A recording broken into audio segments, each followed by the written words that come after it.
Votre voix en lumière, quand l'intuition devient direction.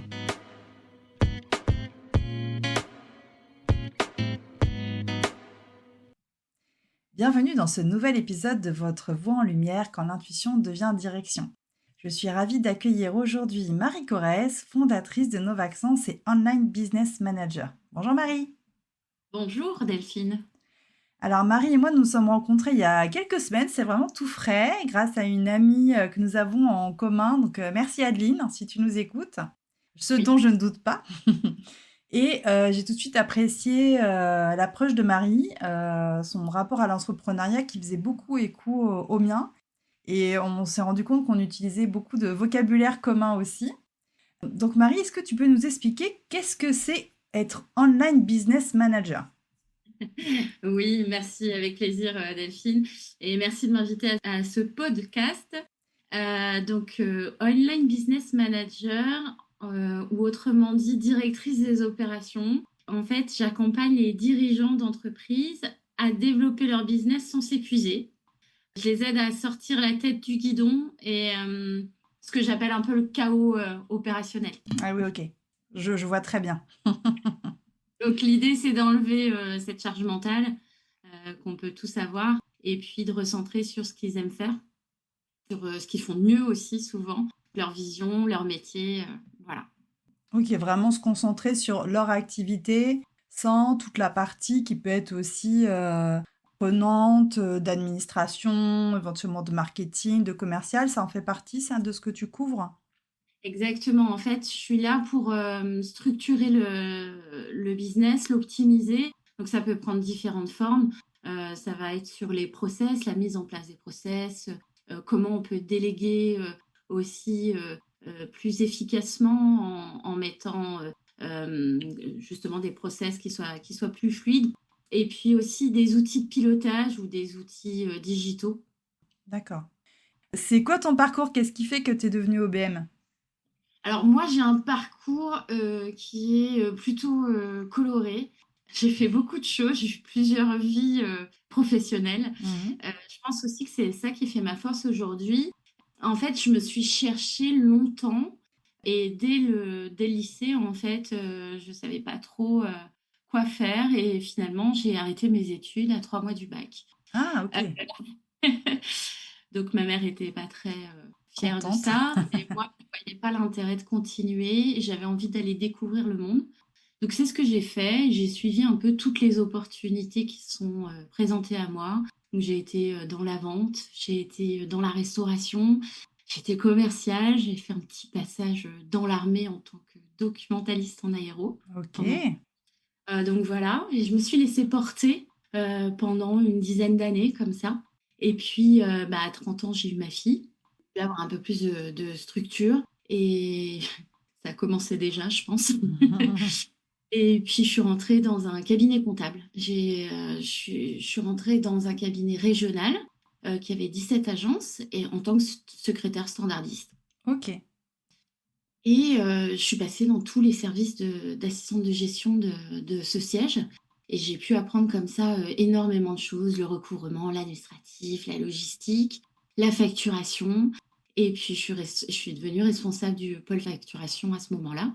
Et j'ai commencé à mettre mes doigts dans les logiciels, dans l'optimisation, etc. J'ai beaucoup appris. Je suis restée 7 ans. J'ai repris mes études aussi à ce moment-là, puisque j'ai passé un BTS compta et gestion. Ok. Et puis après, j'ai voulu avoir une opportunité d'évolution, mais qui n'était pas présente dans cette Hmm. entreprise. Donc, je suis repartie à D'accord. l'exploration d'autres choses. Ça a été un petit peu compliqué à ce moment-là parce que je savais pas trop quoi faire. Je suis retournée dans la restauration parce que voilà, j'aime pas ne rien faire et puis ça me Hmm. permettait de réfléchir. Et il y a eu le Covid. Donc j'ai perdu mon job à ce moment-là et puis comme un peu tout le monde, on réfléchit beaucoup. Ouais. Et donc voilà, j'ai recherché un job qui soit plus avec plus de responsabilités, plus de choses à faire et toujours dans cette quête d'apprendre quand même. Je pense que ça m'a nourri toute la vie. et je suis arrivée donc coordinatrice commerciale pour un réseau national d'entrepreneurs. Et Ok. c'est là que j'ai vraiment vu les entrepreneurs, leurs difficultés. Donc voilà, ça a commencé comme ça.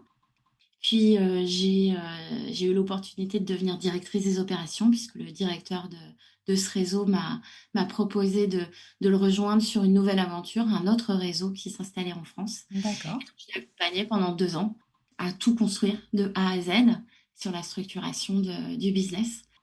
En parallèle, je faisais des petites missions en micro-entreprise. Donc, j'avais Ouais. déjà commencé à toucher l'entrepreneuriat, on va dire, mais j'avais pas encore l'élan de me lancer complètement.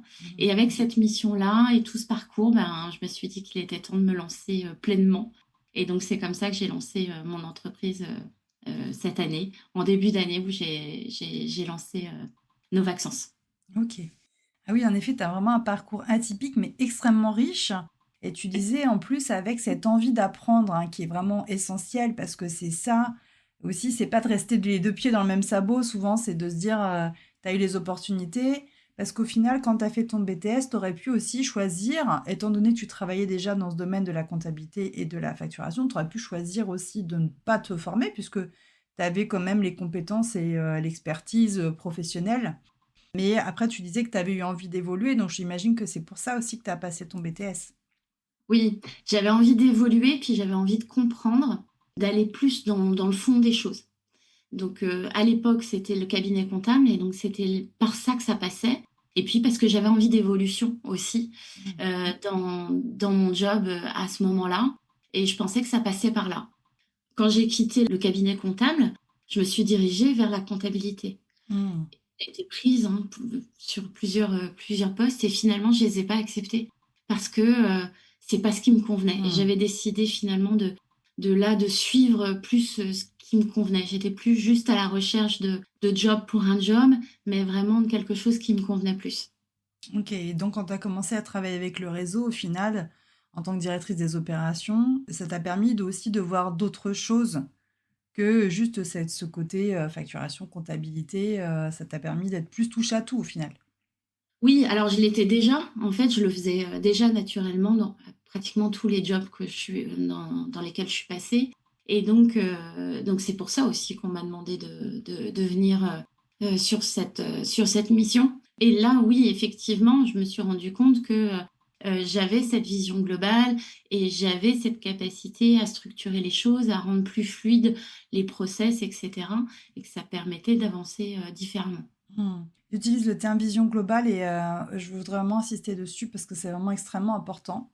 Et je sais que c'est quelque chose que j'ai beaucoup remarqué, on en a parlé ensemble, hein, en fait, d'avoir une vision globale, mais aussi d'avoir une vision de savoir vers là où on veut aller, c'est vraiment essentiel dans l'entrepreneuriat. Je pense qu'on va revenir dessus un petit peu plus tard. Mais toi, justement, dans ta vision, tu as eu envie, on en a parlé quand on s'est rencontrés, d'accompagner spécifiquement les professionnels de l'accompagnement. Pourquoi est-ce que tu as choisi particulièrement cette cible-là? C'est une très bonne question. Au départ, j'avais pas décidé. Hmm.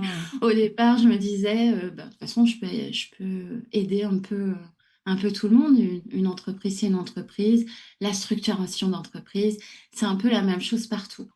Ce qui a fait que j'ai décidé de plus me diriger vers les professionnels de l'accompagnement, c'est parce que ce sont des personnes qui ont une vraie mission, qui accompagnent des personnes dans une transformation. Alors, ça peut prendre vraiment différentes façons de faire, Hmm. différents accompagnements, mais l'idée, c'est vraiment d'avoir quand même une mission sur les gens. Ce sont des personnes qui sont passionnées par ce qu'ils font, euh, qui peuvent aussi être quand même dépassées dans leur business sur justement la structuration, l'optimisation, puisque leur zone de génie, c'est l'accompagnement de la personne, mais pas forcément la structuration du business. Et moi, en les accompagnant sur ce domaine-là, eh bien, à travers eux, je vais permettre justement qu'ils aient plus d'impact sur les gens. Et donc, en fait, à travers eux, je vais pouvoir aider aussi, moi, ces personnes-là. Hmm. Oui, alors je te confirme, hein, tu disais tout à l'heure que tu as envie aussi que les entrepreneurs que tu accompagnes, toi, avec cette structuration, qui se concentrent sur leur métier. Et c'est vrai qu'en dans les métiers de l'accompagnement, je sais bien de quoi je parle, on a envie d'être là pour accompagner. Et c'est vrai que tout ce qui est à côté, en général, c'est très compliqué. Il y a quelques personnes qui sont hyper à l'aise. En fait, en général, on se dit, ah, mais je veux envie d'être coach. On se dit pas, je veux être entrepreneur et coach, en fait. Et c'est vraiment un état d'esprit que moi, j'ai travaillé dessus cette année parce que je me disais, je suis coach, mais au fait, je suis aussi entrepreneur. Donc, c'est important de garder ça à l'esprit. Et je pense qu'il y a une partie, au final, dans les formations de coaching, on nous parle d'être coach, on nous de la posture de coach, de développer notre business en tant que coach, mais on ne nous parle pas de l'entrepreneuriat. Et c'est quand même essentiel parce que la première action à faire, c'est de créer sa structure, quoi. Je veux dire, son statut juridique, ce genre de choses. Je te rejoins, c'est effectivement les deux casquettes. Quand on crée son entreprise, il y a sa mission, son métier et effectivement le métier d'entrepreneur. Et ça aussi, ça s'apprend ou ça s'accompagne. Exactement. Comment ta vision initiale, elle a évolué à partir du moment où tu dis je vais être OBM et aujourd'hui ce que tu fais, est-ce que ça a évolué? Et si oui, comment? Oui, alors oui, ça a évolué complètement parce que, comme je te disais, quand j'étais salariée, j'ai fait quelques missions. Et là, on était plus sur des missions de service en réponse aux besoins identifiés par le dirigeant. Donc, on venait me chercher, voilà, tu sais être commercial, est-ce que tu peux m'aider là-dessus? Tu sais coordonner des équipes, est-ce que tu peux m'aider là-dessus? Et j'y allais. Après, ce que j'ai vu, c'est que ce que je voulais faire, je voulais qu'il y ait plus d'impact. Donc, je voulais quelque chose de plus profond. Et forcément, ça passe aussi par une prise de recul et pas seulement répondre aux besoins du dirigeant, mais justement d'identifier quels sont les axes d'amélioration, quels sont les axes où effectivement il y a un manquement et où est-ce qu'on peut améliorer les choses pour structurer l'entreprise toujours, optimiser cela. Et donc c'est pour ça que finalement je suis venue sur OBM, qui est la stratégie et l'exécution opérationnelle dans l'entreprise. D'avoir Hmm. ces deux casquettes-là. Ouais, ouais, ouais, ouais. Comme ça te permet de couvrir aussi quelque chose. Parce que faire l'un sans l'autre, ça n'a pas de sens. Moi, j'ai travaillé beaucoup dans le domaine opérationnel aussi avant d'être coach. Et en fait, pour moi, c'était toujours hyper important d'avoir cette vision globale, de savoir c'est quoi l'objectif, qu'est-ce qu'on veut atteindre, pour pouvoir mettre en place les outils qui sont adéquats pour atteindre cet objectif. Exactement. Parce que sinon, pour moi, sinon, c'est le hamster dans sa roue, quoi. C'est-à-dire qu'on fait les choses, on ne comprend pas pourquoi on le fait, et ça n'a ni queue ni tête. C'est ça. Et puis on prend un temps fou, en fait, puisqu'on ne sait pas où on va, Mm. on ne sait pas pourquoi on le fait. Tandis que quand on prend le recul, eh bien, on sait pourquoi on fait les choses et on sait pourquoi on change de cap aussi par moment. Parce que des fois, c'est ce qu'il faut faire. Complètement. Est-ce qu'il y a eu des obstacles qui t'ont permis d'avancer au final? Les premiers obstacles, je dirais, c'est moi. Mmh. Le premier obstacle, c'est la peur de se lancer, d'être seul dans son business, toujours la même chose. Je pense Mmh. que c'est aussi pour ça que j'accompagne.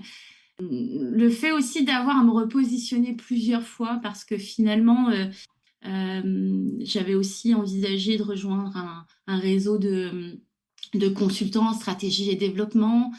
Je me suis vite rendu compte que je correspondais pas, enfin, ça correspondait pas à ce que je voulais faire, à ce que je Mmh. voulais proposer. Donc, j'ai dû, voilà, me repositionner. Bon, après, ça m'a forcé à clarifier ce que je voulais vraiment, qui je voulais vraiment accompagner et comment je voulais le faire. Aujourd'hui, je vois ces obstacles comme finalement, c'est pas des obstacles, mais des Mmh. opportunités pour avancer et pour aller justement faire les choses et dépasser ses peurs, tout Mmh. simplement. Donc ces obstacles qui t'ont permis d'affiner au final ton projet. C'est ça, Ouais, hein? Ouais. exactement. OK. Ouais, je connais très bien. Je suis bien passée par là aussi, moi. Je crois qu'on passe Hem, un peu tous par là. oui, après c'est important, je sais que j'entends des fois des entrepreneurs dire: «Ah mais j'en ai marre de douter, j'en ai marre d'avoir peur». Je dis: «Mais ça fait partie aussi du processus et le doute, c'est ce qui nous fait avancer». Et on parlait d'apprentissage tout à l'heure, quand on est, aussi entrepreneur, on doit toujours rester à la page de ce qui se passe, pouvoir être aussi à jour quoi, dans ce qu'on propose. Et les doutes, pour moi, en fait partie, parce que sinon, pour moi, il n'y a pas d'humilité. En fait, si on pense que tout de suite, on a tout acquis et qu'on est déjà au top du top, enfin, en tout cas, moi, je le ressens vraiment comme ça.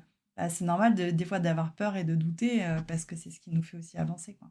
Ouais, je te rejoins totalement. Pour moi, ça fait partie de l'évolution dans toute notre vie, qu'elle soit personnelle ou Mm, professionnelle. mm, Et donc, si on s'accorde pas ça, si on doute pas, on peut pas voir qu'on peut grandir, faire autrement, etc. mm, mm. Est-ce qu'il y a un mythe sur ton métier ou sur ton parcours que tu aimerais déconstruire? Alors c'est vrai que tu as un Mm. parcours hyper atypique, hein, donc du coup c'est intéressant. Alors, deux choses. Oui, effectivement, sur le métier d'OBM, c'est un métier qui n'est pas encore bien connu. Mm, Et souvent, notamment en France, je pense que c'est plus connu aux États-Unis. Et j'entends parfois que OBM, en fait, c'est une assistante plus plus, ouais. une assistante de luxe. Là-dessus, je pense qu'une OBM, c'est vraiment un copilote stratégique. C'est Mm, quelqu'un qui va vraiment s'engager aux côtés du dirigeant et qui va faire le lien entre la vision et l'exécution. Donc, c'est ce mythe-là que je voudrais déconstruire. Et puis, ben, sur le chemin parcouru, c'est que effectivement, c'est pas parce qu'on n'a pas de diplôme au départ, c'est pas parce qu'on se cherche longtemps. Parfois, le chemin est long pour se trouver, mais que finalement, tout le monde peut trouver sa place à ce niveau-là. Des Mais fois, c'est même nécessaire d'avoir ce parcours-là. Moi, aujourd'hui, si j'avais pas ce parcours-là, je pense que je serais pas OBM parce que mm, j'aurais fait toute autre chose. complètement. Mais c'est la vie aussi, c'est des rencontres hein, qui font que on arrive à un moment dans notre vie, à un endroit. Moi, je suis arrivée par hasard. Je mets des guillemets, on voit pas, mais je mets des guillemets parce que le hasard n'existe pas pour moi. Dans des endroits où je me disais, mais c'était obligé que c'était moi qui devais être là à cet endroit parce que c'est là-bas que j'allais me rencontrer, me trouver moi, trouver ma voie, quoi. Donc, Ouais. c'est vraiment exactement ça. Et ça peut être juste une rencontre, hein, c'est ça qui est assez dingue. Souvent, Mm. souvent c'est des rencontres. Et puis, je pense qu'il y a aussi plusieurs modes d'apprentissage. Il y a des personnes qui vont très bien le faire sur des études, des formations, etc. Et il y a d'autres personnes qui comme moi, apprennent en faisant les Mm. choses. Ouais. Et je pense que c'est important aussi pour les générations futures, parce que c'est vrai que moi j'ai déjà entendu des cas de personnes qui font beaucoup, beaucoup d'études, et puis au final, derrière, qui n'ont pas forcément de métier derrière, où ça peut être compliqué, et d'autres personnes qui sont hyper curieuses, qui ont envie d'apprendre, mais qui ont envie d'apprendre sur le tas, comme on dit. Et c'est là qu'en fait, ils se découvrent un intérêt particulier pour un domaine bah, qui n'est pas du tout étudié à l'école, donc de toute façon, ils ne savaient même pas que ça existait. C'est pour ça qu'aujourd'hui, on encourage de plus en plus. Moi, je vois ma fille, elle est en seconde là. Elle a fait son premier stage de troisième, elle va en refaire un là en seconde. Et c'est génial parce que il y a les gamins qui peuvent se dire ah ben je veux faire ça et dans l'absolu bah, ils font le stage et ils disent ah ben non mais pas du tout en fait j'ai pas du tout envie de faire ça. Donc être confronté aussi plus tôt, être exposé plus tôt à ce que c'est que le métier vraiment, qu'est-ce que c'est que travailler, qu'est-ce que c'est l'environnement professionnel. La réalité du terrain. La Ouais, réalité, ouais, c'est ça. Ouais. et ma fille qui a le même âge que la tienne, et c'est pareil, premier stage en troisième. Et pour le coup, ça a été presque une révélation qu'elle envisageait pas au départ. Ah bah Donc, tu vois. J'ai une petite question aussi un petit peu astuce pour les entrepreneurs qui nous écoutent. Est-ce que tu as une habitude ou une pratique qui soutient ta motivation? Parce qu'on sait que des fois on a des petits coups de mou, des petits coups de découragement. Est-ce qu'il y a quelque chose qui, toi, est un super outil qui te rebooste? hmm. Alors, j'ai pas d'outil magique pour rebooster. Je sais que j'ai une rigueur sur mon rituel de planification pour pas me faire déborder, pour piloter mon temps, etc. Malgré tout, des fois, ça bloque, hein, ça peut bloquer. Et ben, en fait, je m'accorde le fait que ça bloque. Je lâche tout. Et moi, j'ai besoin de... Alors, j'ai la chance d'habiter en campagne. Et donc de pouvoir aller me promener, de lâcher prise, de laisser les pensées venir dans tous les sens. Et puis de reprendre, mais en ayant respiré un petit peu. Voilà, je pense qu'il faut s'accorder des fois des moments où, oui, ça bloque, c'est comme ça, mais de pas rester justement bloqué au même Mm. endroit et de repartir, ça permet souvent de déclencher derrière autre chose. Ouais, de vraiment prendre du recul et de la hauteur, parce que tu parlais des entrepreneurs qui ont la tête dans le guidon, mais nous, on est concernés aussi, même quand on les accompagne, parce que des fois, on est dans le faire, faire, faire, faire, faire, et il faut prendre ce recul-là pour pouvoir retrouver de la clarté. Exactement, Mm, toujours la prise de recul. mm. Quelle serait ta recommandation aux entrepreneurs qui nous écoutent? Je pense que la première des choses sur les entrepreneurs, c'est de clarifier sa vision et de s'autoriser à clarifier sa vision même après. Dans le sens où quand on commence, on débute, on a une vision, forcément les choses évoluent et que parfois il faut prendre le temps de se reposer sur cette vision pour voir plus clair justement.